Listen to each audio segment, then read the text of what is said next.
So good afternoon guys. So bali ayan, so kakakuha lang natin tong Rhode Island Red natin dito sa kuha natin, kaibigan natin. Ayan.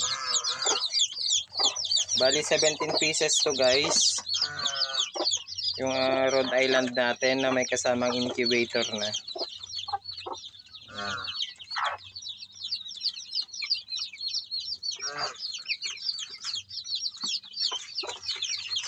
Ayan, yung unang kuha natin sa kanya, bali nandito.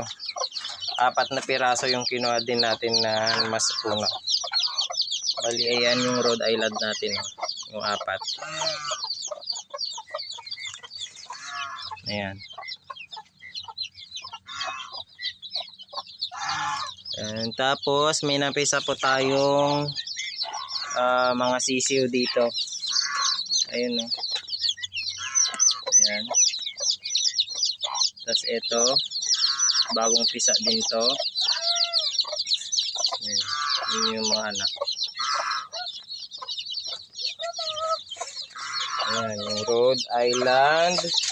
Tapos ito, kuha natin dyan o.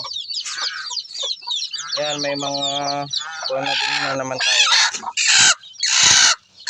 Mimis. Bali 12. 13 na pala.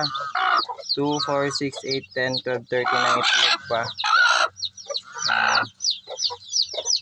So, etong cubs natin, bali nasa 14 days.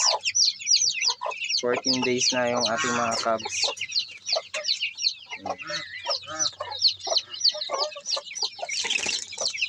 Ayan.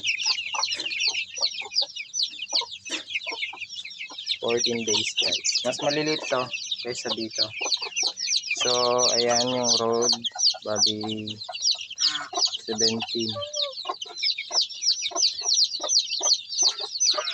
So, may napipisa din tayo ditong egg ng pato. Ayan. May isang sira. Malapit na mapisa tong itlog ng pato. So, bali yung itlog ng itik na ikuan din natin. Ewan ko kung malapit na din to. Eto, malapit na din to. May crack na. Ayan. May crack na. Itong mga to malapit nang mapisa din.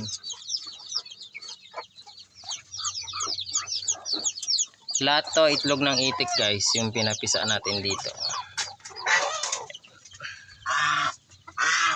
So yun lang guys, don't forget to subscribe and hit the notification bell para lagi po kayong update sa ating mga videos. Ayan, so thank you for watching guys. Bye bye.